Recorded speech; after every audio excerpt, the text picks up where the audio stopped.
Subscribe to Storylab. Now, let's begin this one. Wesley Swift checked his rearview mirror as the Friday night passenger stumbled out of his Honda Civic, slamming the door harder than necessary. Another drunk college kid. Another $5 tip. He pulled away from the curb and accepted the next ride request, watching the city lights blur past his windshield. Philadelphia at midnight looked different from behind the wheel of an Uber than it had through night vision goggles in Helmand Province. That life was 16 years gone. MARSOC Raider, Marine Special Operations. 287 confirmed kills across 4 continents. Wesley had been the kind of operator other operators whispered about, the guy who could put a round through a target's left eye at 800 meters in a sandstorm. The guy who'd once infiltrated a Taliban compound alone and walked out with 3 high-value targets zip-tied and gagged. Now, he drove drunks home and listened to true crime podcasts. His phone buzzed. Not a ride request, a text from Dean. His son, his whole world. Dad, staying late at the community center. Editing the documentary. Home by 10. Wesley smiled. Dean was 14, gangly and brilliant, with his mother's dark eyes and Wesley's stubborn streak. The kid had inherited none of his father's talent for violence. Thank God. Dean wanted to be a surgeon. Spent his free time volunteering at the free clinic, shadowing Dr. Kelvin Myers, taking online anatomy courses. The boy's hands were steady, precise. He could suture a orange peel so cleanly you couldn't see the stitches. Wesley had worked 2 jobs for 3 years to afford Dean's enrollment at the Philadelphia Academy of Sciences. His ex-wife Grace had remarried some investment banker and moved to Connecticut, sending a check once a month and a birthday card that always arrived a week late. That was fine. Wesley and Dean were a team. They didn't need anyone else. The community center was in Fairhill, a neighborhood where the row homes leaned against each other like exhausted boxers. Wesley had objected when Dean first mentioned the documentary project, something about police accountability and community trust. But the kid was passionate, and Wesley believed in letting him find his own path. He should have said no. At 9:47 p.m., Wesley's phone rang. Unknown number. He almost declined, but something made him answer. Is this Wesley Swift? A woman's voice, shaky. Speaking. This is Jaime Green. I'm a counselor at the Fairhill Community Center. Your son is here. There's been an incident. You need to come immediately. Wesley's hands went cold. What kind of incident? Just come, please. He was there in 8 minutes, abandoning his Uber shift, leaving the car crooked at the curb. The community center's front door hung open. Inside, a cluster of teenagers huddled near the entrance, some crying. Jaime Green was a thin woman in her 40s with worry lines etched deep. She grabbed Wesley's arm the moment she saw him. He's in the back room. I called an ambulance. Wesley didn't ask questions. He ran. The community center's computer lab was small, with 6 old desktop stations and fluorescent lights that hummed like dying bees. Dean sat in a plastic chair, his face the color of old newspaper. His hands rested on the desk in front of him, and they were wrong. Completely wrong. All 10 fingers bent at impossible angles. Swollen purple-black, bones visible beneath split skin. Dean's left hand looked like it had been put through a garbage disposal. His right wasn't much better.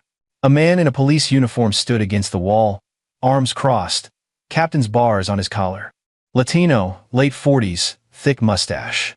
Name tag read Rodriguez. He was eating a candy bar. Wesley moved to his son on autopilot, his mind fragmenting into 2 modes, father and operator. The father wanted to scream, to cradle Dean, to weep. The operator was already cataloging details. Exit routes, weapons, threat assessment.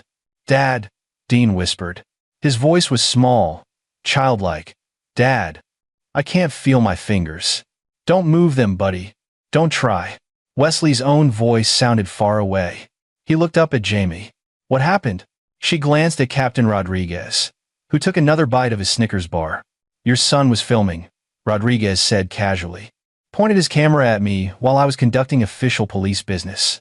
That's obstruction. He's 14 years old. Wesley stood slowly. What did you do to him? Kid resisted. Got mouthy. I used appropriate force to gain compliance. Rodriguez smiled. Actually smiled. That's for filming me. You little snitch. Wesley's vision tunneled.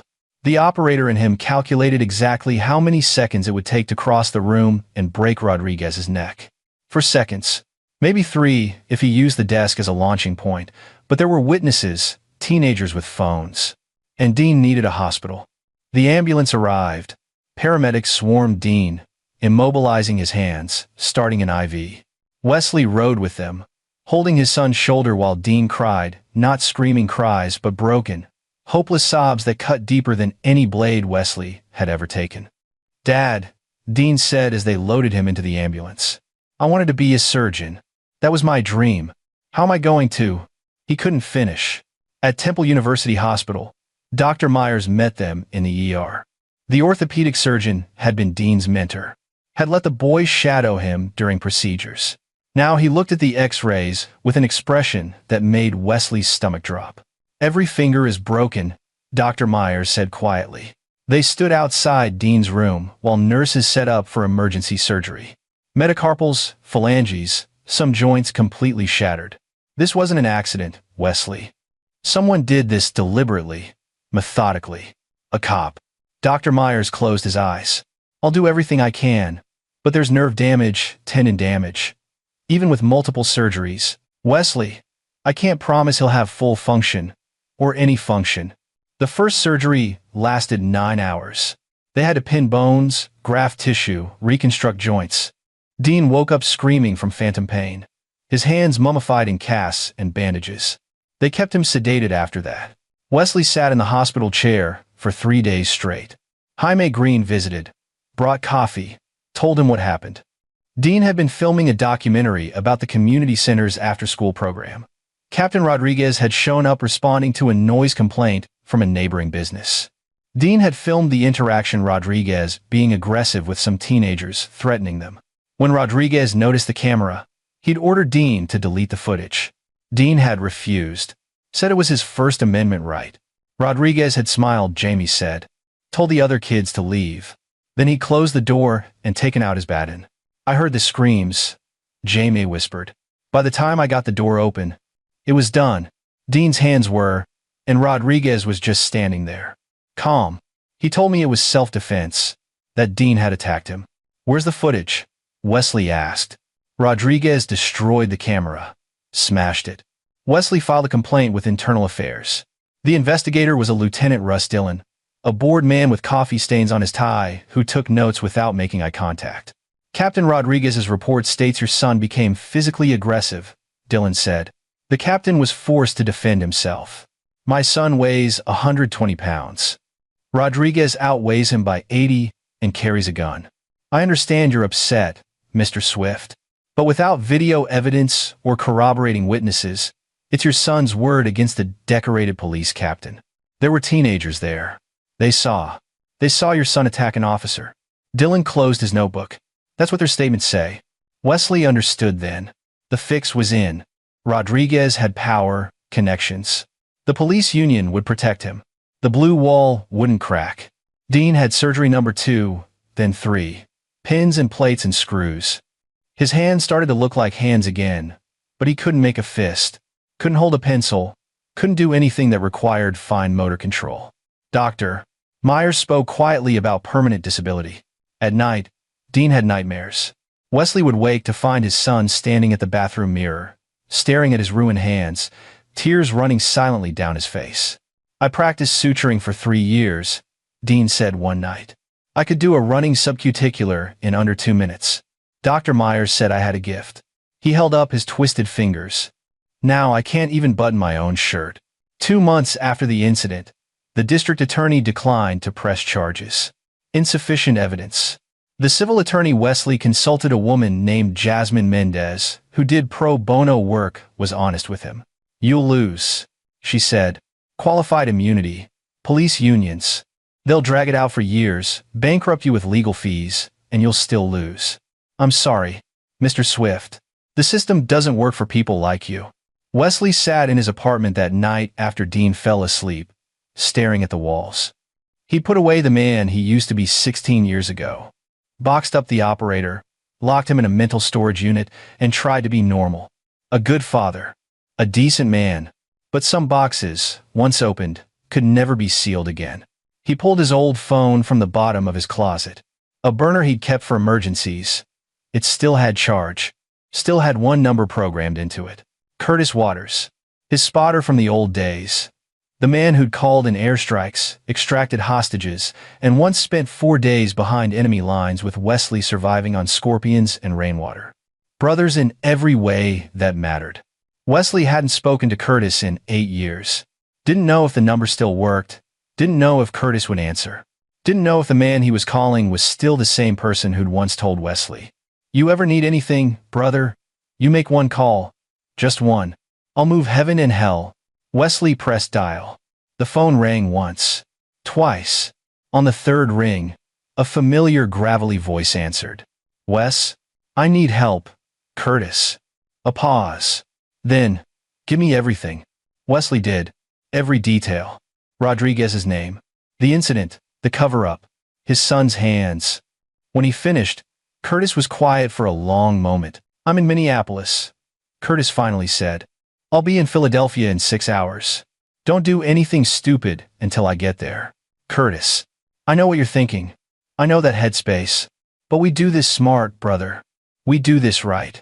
Rodriguez doesn't get to walk away, but neither do you. Dean needs his father. Dean needs justice. Then, let's get them both." The man who walked into Wesley's apartment 6 hours later looked like he'd aged 10 years and 8. Curtis Waters had always been built like a fire hydrant, short, compact, immovable. But now his hair was salt and pepper, his face creased with lines that hadn't been there before. He wore jeans and a flannel shirt, carpenter's boots, looked like every other blue-collar worker in Philadelphia. That was the point. Curtis hugged Wesley hard enough to crack ribs, then pulled back and studied him. "You look like hell. Feel worse. Where's the boy?" Dean was asleep in his room, medicated enough to keep the nightmares at bay. Curtis stood in the doorway for a long minute, looking at the kid's bandaged hands resting on top of the blanket. When he turned back to Wesley, his expression was carved from granite. "Show me everything you've got on Rodriguez." They spread it across the kitchen table, police reports, hospital records, photos of Dean's injuries that made Curtis's jaw tighten. Newspaper clippings. Rodriguez had been mentioned in a dozen articles over the years. Excessive force complaints, brutality allegations, all dismissed. The man was untouchable. "He's connected," Curtis said, reading through an article about Rodriguez receiving a community service award from the mayor. "Look at this photo. That's Police Commissioner Norman Warner shaking his hand. And there," he pointed to a figure in the background, "Councilman Pete Dixon. Rodriguez has friends in high places." "So, how do we get to him?" Curtis leaned back in his chair. "We don't. Not directly. Men like Rodriguez don't exist in a vacuum. They have enablers. People who cover for them, protect them. We identify the ecosystem, then we dismantle it piece by piece until there's nothing left holding him up. That takes time. 3 months. Maybe 4. Curtis met Wesley's eyes. "I know that's not what you want to hear. But going in hot gets you killed or arrested. Your boy needs you. So, we play the long game." Wesley wanted to argue, wanted to grab a gun and kick down Rodriguez's door tonight. But Curtis was right. The operator in him knew it.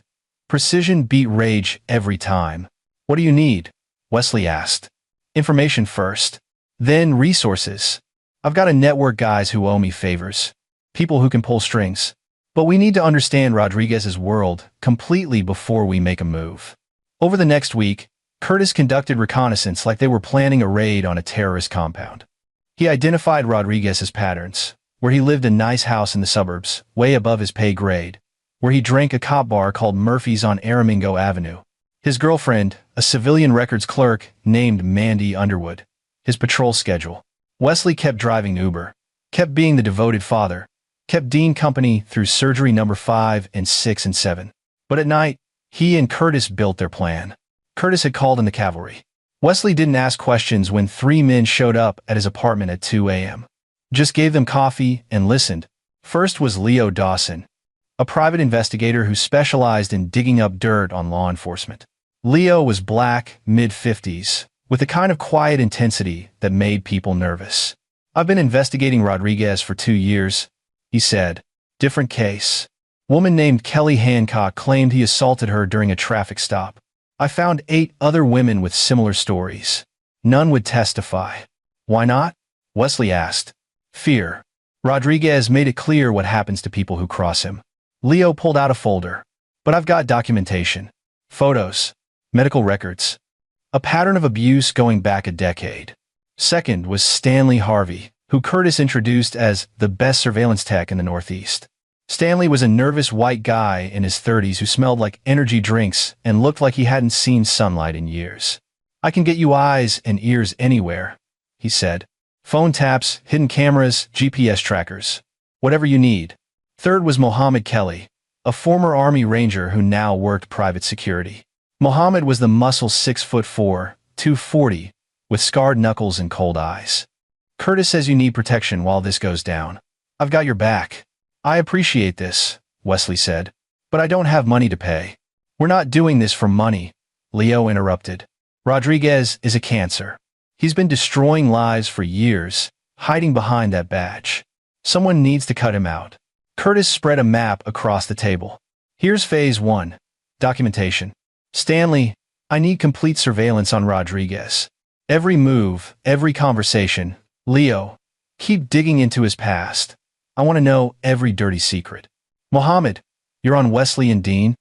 Rodriguez finds out we're investigating. He might escalate. What about the police union? Wesley asked. They buried the case. Union president is a guy named Wilson Compton, Curtis said. Ex-cop, career bureaucrat. He's the one who got Dean's witnesses to change their statements. Promised them things would go away if they cooperated. He threatened kids? Worse.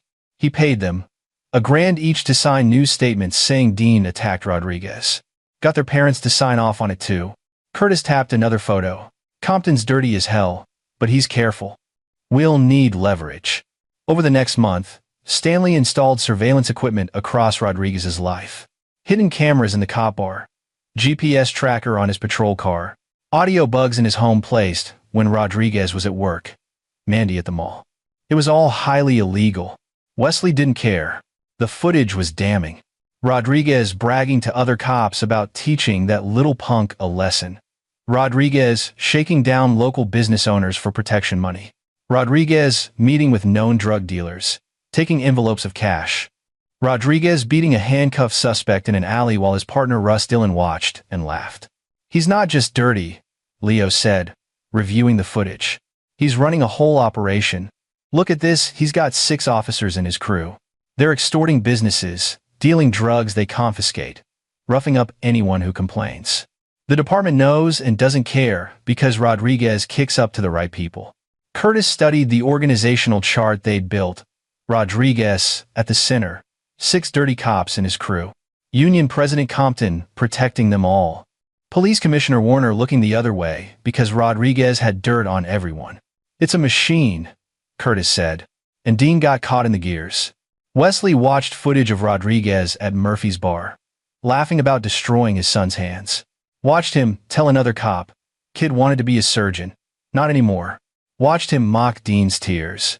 The rage inside Wesley was a living thing now, coiled in his chest, waiting. When do we move? He asked. Soon, Curtis said. But we need one more piece. The thing that makes this personal for Rodriguez.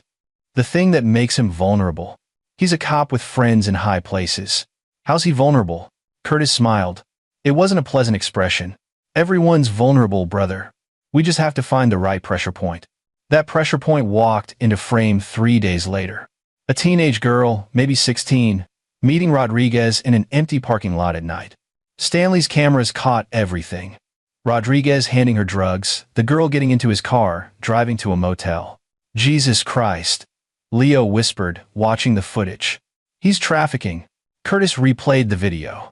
Enhanced the image. Got a clear shot of the girl's face. Stanley, run her through the system. I want to know who she is. The answer came back in an hour.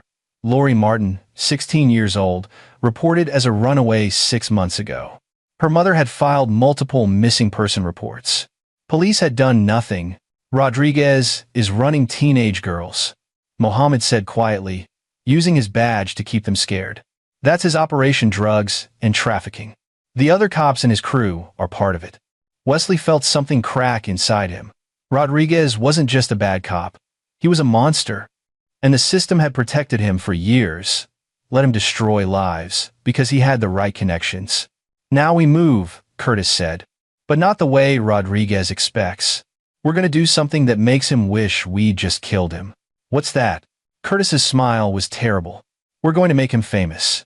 At Dean's 19th surgery, the doctor delivered the news Wesley had been dreading. I'm sorry. We've done everything we can. Dean will have some function he can grip, can do basic tasks, but the fine motor control is gone. He'll never be a surgeon.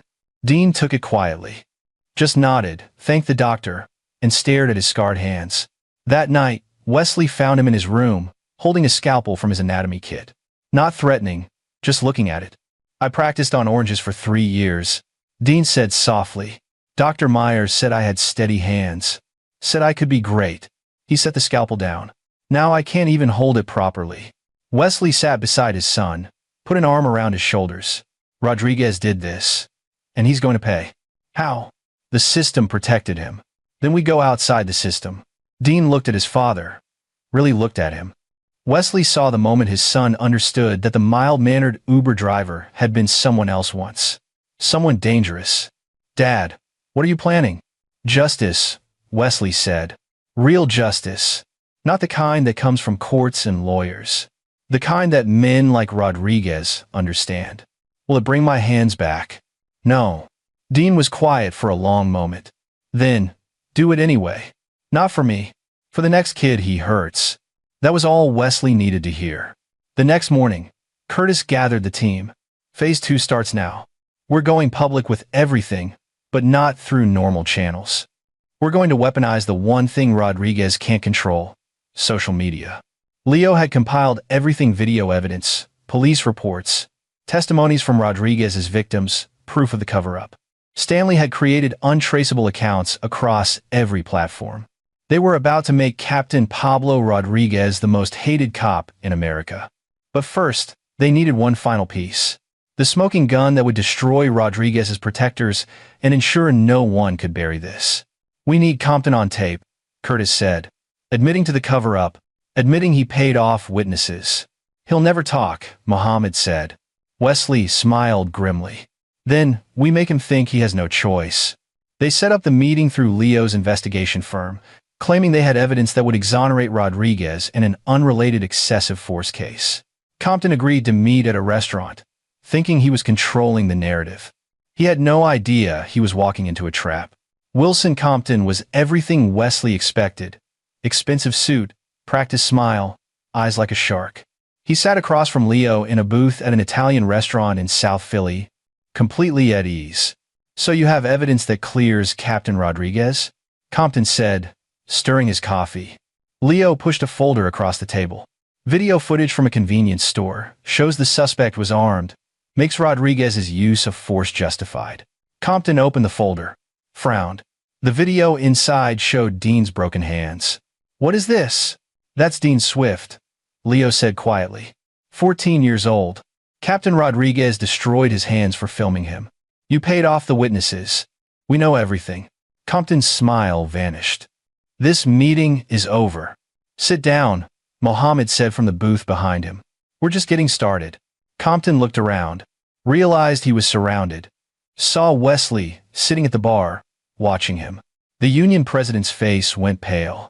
You're Wesley Swift, and you helped cover up what Rodriguez did to my son. I don't know what you think you. We have recordings, Leo interrupted. You, on the phone, offering money to teenagers if they change their statements. You, meeting with Rodriguez, planning the cover-up. You, telling internal affairs to bury the investigation. We have everything, Compton. And if you don't cooperate, it all goes public tomorrow. Compton's hands shook. You're trying to blackmail me. No, Curtis said, sliding into the booth next to Leo. We're giving you a choice. Either you testify against Rodriguez, tell the truth about the cover-up, or we release evidence that you're complicit in covering up a felony assault on a child. Let social media decide your fate. The union will protect me. The union will throw you under the bus the second this hits the news. Curtis leaned forward. You think the public will tolerate a union president who helped a cop get away with destroying a kid's hands? You'll be radioactive, toxic. Your career is over. Either way. Question is whether you go down as a whistleblower who did the right thing, or as a corrupt enabler who protected a monster. Compton stared at the photo of Dean's hands. For a long moment, nobody spoke. Then Compton said quietly, "What do you want me to do?" "Tell the truth," Wesley said. "All of it, on camera, and help us build a case that even the commissioner can't bury." Compton broke in 48 hours. Gave them everything. Recorded conversations with Rodriguez, proof of payments to witnesses, evidence of the institutional cover-up. Even admitted Rodriguez had dirt on Commissioner Warner, photos of the commissioner with a prostitute, used as leverage to keep internal affairs from investigating too closely. Rodriguez has been untouchable for years because he's a blackmailer. Compton explained on camera, sweat running down his face. He collects dirt on everyone. Judges, politicians, other cops. Then he uses it to stay protected. He's not a police officer. He's a criminal with a badge. With Compton's testimony secured, Curtis activated Phase 2. Stanley uploaded everything to social media simultaneously. Twitter, Instagram, TikTok, Reddit, Facebook. Video of Rodriguez bragging about Dean's hands. Photos of Dean's injuries. Testimonies from other victims. Compton's confession. All of it. Watermarked and attributed to anonymous whistleblowers. It went viral in 6 hours. By morning, Number Justice for Dean was trending nationally. The local news picked it up, then CNN, then everyone. Cable news played the footage of Rodriguez bragging on repeat. Dean's story became the lead on every morning show. The Philadelphia Police Department's social media was flooded with thousands of comments demanding Rodriguez's arrest. Commissioner Warner held a press conference, looking like he'd aged 10 years overnight. "I was not aware of the full scope of Captain Rodriguez's misconduct. An independent investigation will be launched immediately." Too late. The FBI announced they were opening a civil rights investigation. The Justice Department sent representatives. Rodriguez's house was raided at dawn, seized computers and files. The 6 dirty cops and his crew were suspended. Russ Dillon was arrested for conspiracy. Rodriguez himself went into hiding. Lawyered up, released a statement claiming the videos were doctored, that he was the real victim. Social media destroyed him for it. Someone found his address and posted it online. His house was vandalized. Someone spray-painted "child abuser" across his garage door. Wesley watched it all unfold from his apartment. Dean beside him. His son was quiet, processing the sudden attention. News vans camped outside their building. Reporters wanted interviews. Activists wanted to make Dean a symbol. "Is this what you wanted?" Dean asked. Wesley thought about it. "I wanted Rodriguez to pay. This is a start." "Just a start?" "His career is over. His reputation is destroyed. But he's not in jail yet, and he still has his hands." Dean looked at his father. "Dad, what else are you planning?" "Nothing that involves you. Go to school. Live your life. Let me handle the rest." But Dean wasn't stupid. He saw the look in his father's eyes. The look that said this wasn't finished. Not by a long shot. Rodriguez made bail. Hired a high-powered attorney. Started building his defense. Claimed the videos were taken out of context, that Dean had attacked him. That this was all a conspiracy to destroy a good cop. The attorney was smart. Started planting seeds of doubt. Questioned the chain of custody on evidence. Suggested Wesley had orchestrated everything as revenge. Painted Rodriguez as a victim of a smear campaign. Some people started to believe it. Curtis called an emergency meeting. Rodriguez's attorney is good. He's muddying the waters, creating reasonable doubt. Even with all our evidence, there's a chance Rodriguez walks. "Not acceptable," Wesley said. "Then we need to finish this. But it has to be airtight. No loose ends. No room for him to weasel out." "What do you have in mind?" Curtis pulled out a file. Inside was information on Lori Martin, the trafficked teenager. "She's willing to testify. But she's scared. Rodriguez threatened her family. Said if she talked, her little brother would have an accident. Where is she now?" "Safe house. Leo's got her protected. But she needs to know Rodriguez can't touch her. That means Rodriguez needs to be neutralized completely. Not just arrested. Destroyed beyond any possibility of recovery." Mohammed spoke up. We have proof of the trafficking operation, the drugs, the extortion, everything. But Rodriguez's attorney will argue it's all circumstantial, that the videos could be interpreted differently. We need something that's impossible to explain away. Like what? Dean asked. He'd been listening from the doorway. Everyone turned. Wesley frowned. You should be in bed. I'm part of this. He hurt me. I deserve to know how this ends. Wesley wanted to send his son away, to protect him from what came next. But Dean had earned the right to see justice done. Stanley, Curtis said, tell them about the insurance policy. Stanley pulled up a video on his laptop. I've been monitoring Rodriguez's communications. 3 days ago, he called someone. Not a lawyer, not a cop, a fixer. Guy named Wendell Wiggins, enforcer for a drug crew out of North Philly. The video showed a phone conversation, transcribed and enhanced. Rodriguez hiring Wiggins to intimidate Lori Martin's family. Specific instructions. Make it look like an accident. Kid brother has a car crash. Nothing fatal, just enough to send a message. Jesus, Leo whispered. It gets better, Stanley said. Wiggins agreed. Meeting is set for tomorrow night. Rodriguez is paying 50 grand for the hit. Curtis smiled. That's our smoking gun. We don't just have evidence of what Rodriguez did. We have evidence of what he's planning to do. Conspiracy to commit assault, witness intimidation, federal charges that can't be explained away. How do we prove it? Wesley asked. We let the meeting happen. Record everything. Then we hand it to the FBI. Curtis looked at Wesley. But there's a risk. If something goes wrong, Lori's brother could get hurt. We need to make sure Wiggins never gets close to the kid. I'll handle Wiggins, Mohammed said. He doesn't know we're watching. I can intercept him before he makes a move. And Rodriguez? Wesley asked. He's going to keep trying, keep threatening people, keep being a monster. Curtis was quiet for a moment. Then, Rodriguez has one weakness. He thinks he's invincible, that his connections, his attorney, his reputation will save him. We need to show him he's wrong. Not through the courts, not through social media, through something more direct. You're talking about going after him physically. I'm talking about sending a message. The kind of message that makes it clear he'll never hurt anyone again. Wesley understood.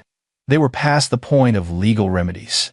This was about making sure Rodriguez could never hide behind a badge, never hurt another kid, never use the system to protect himself. This was about justice in its purest, most primal form. What's the plan? Wesley asked. Curtis laid it out. They would let Rodriguez meet with Wiggins, record everything, then hand the evidence to the FBI. But before the arrest, while Rodriguez still thought he was in control, they would pay him a visit, not to kill him. That was too easy, but to make sure he understood exactly what kind of men he'd crossed. He destroyed Dean's hands. Curtis said quietly, only fair we return the favor. Dean looked at his father. You're really going to do this? Wesley met his son's eyes. Men like Rodriguez only understand one language. I'm going to speak it fluently.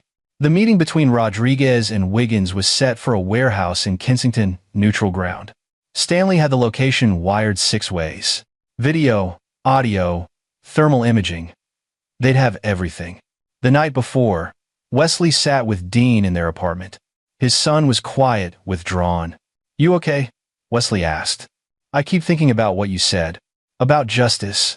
About revenge. Dean looked at his scarred hands. I wanted Rodriguez to go to jail. To be punished by the system, but the system failed. It did. So, what you're doing, is it wrong? Wesley chose his words carefully. The world isn't black and white. There are men who hurt people, because they can, because they know the system will protect them. And when the system fails, good people have a choice. Accept it, or do something about it. Is that what you are? A good person doing bad things? I don't know what I am anymore. I just know I can't let Rodriguez keep destroying lives. Dean nodded slowly. Do what you have to do, Dad. Just come back. I already lost my hands. I can't lose you too. Wesley hugged his son. I promise. The warehouse meeting went exactly as planned. Rodriguez showed up at midnight, looking nervous despite his bravado. Wendell Wiggins arrived 10 minutes later, a scarred enforcer with dead eyes and a reputation for brutality. Stanley's cameras caught everything. You're sure you can handle a kid? Rodriguez asked. Car accident. Wiggins confirmed. Brakes fail. Kid wraps his car around a tree. Walks away with broken bones. Maybe a concussion. But he lives. Message sent. And the family keeps quiet about the girl. Guaranteed. Rodriguez handed over an envelope. 50 grand. Half now, half when it's done. They shook hands. Made small talk about other jobs Wiggins had done. Rodriguez was relaxed now, confident.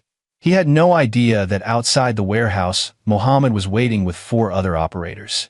Or that Leo had already alerted the FBI. Or that Wesley and Curtis were watching from a vehicle a block away. We've got everything, Stanley said through the comms. Federal agents are en route, ETA 10 minutes. That's our window, Curtis said. He looked at Wesley. You ready? Wesley checked his weapon. A Glock 19, suppressed, loaded with hollow points.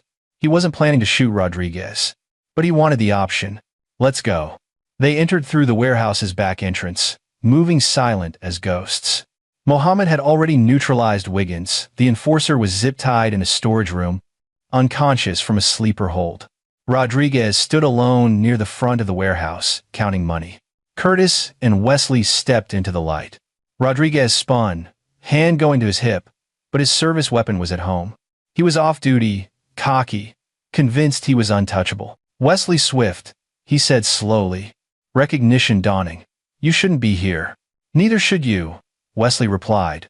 Rodriguez looked around, saw the cameras, realized he was trapped. Whatever you think you're doing, you're making a mistake. I've got lawyers, connections. You'll never make anything stick. We already have, Curtis said. Everything you just did with Wiggins? Recorded. Sent to the FBI. They're probably kicking down your door right now. Rodriguez's face went pale. Then red. You set me up. You set yourself up, Wesley said. You destroyed my son's hands. Trafficked teenage girls. Extorted business owners. Covered it all up with your badge. And you thought you'd get away with it. Your kid should have minded his business. Wesley crossed the distance between them in 3 strides. Rodriguez tried to backpedal, but Wesley grabbed him by the throat, slammed him against a concrete pillar. The impact drove the air from Rodriguez's lungs.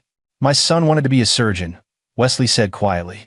He had a gift, steady hands, a good heart. He was going to save lives. He squeezed harder. Rodriguez's face turned purple. You took that from him, because he filmed you, because he had the audacity to hold you accountable. Rodriguez clawed at Wesley's hand. Couldn't break the grip. Wesley had killed men with these hands. Choked out terrorists, snapped necks, ended lives with clinical precision. Rodriguez was nothing, a bully with a badge. Curtis put a hand on Wesley's shoulder. Not this way, brother. He needs to face what's coming. Wesley wanted to keep squeezing. Wanted to feel Rodriguez's windpipe collapse. Wanted to watch the light go out in those mocking eyes. But Curtis was right. Death was too easy. Rodriguez needed to suffer the way Dean had suffered. He released Rodriguez, who collapsed, gasping. You're going to prison, Wesley said. Federal charges, civil rights violations, witness intimidation, trafficking.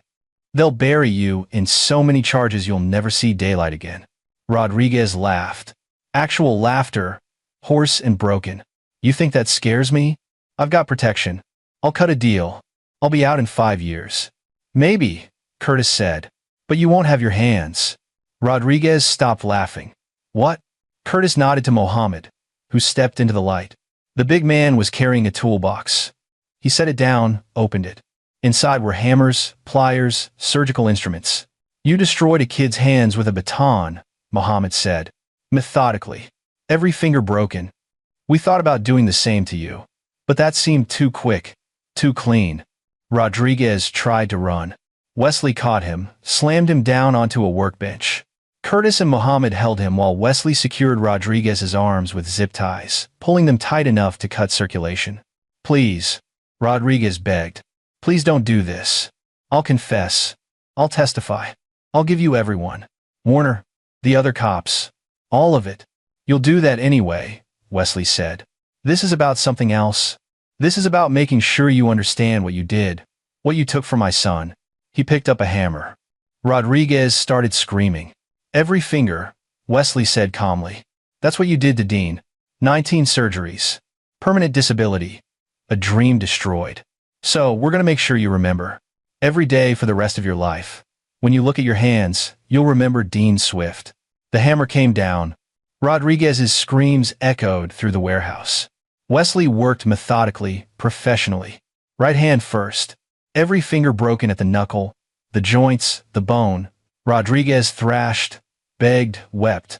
Wesley didn't stop, didn't hesitate. This was justice. Raw and brutal and final. When he finished the right hand, he moved to the left. Please, Rodriguez sobbed. I'm sorry. I'm so sorry.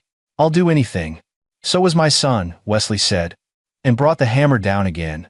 By the time the FBI arrived, Rodriguez was unconscious from the pain.